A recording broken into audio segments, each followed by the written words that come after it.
Hey guys, welcome back. Today I'm going to show you how to upload SVGs into Design Space with iPhone and iPad.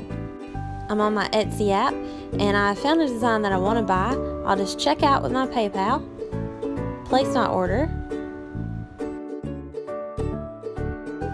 and then using my Safari, I'll go to Etsy.com. I'll tap my photo in the top right corner and tap Purchases and Reviews.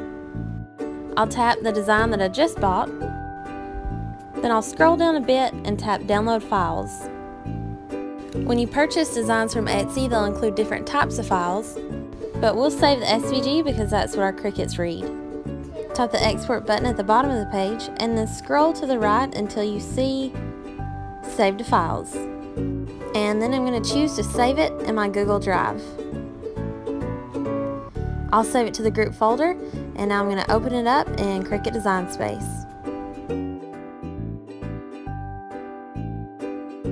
Okay, so here's where the update made changes. Now when we tap Upload, we're going to tap Browse Files. And now you have access to whatever storage apps you use. I saved this one in my Google Drive, so I'll scroll down to my folder. And at the top, I'll choose to change the sorted by date. And now the file that we just downloaded is listed first.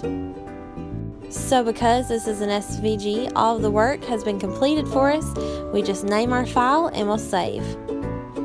It's ready to use and we're ready to cut for our project.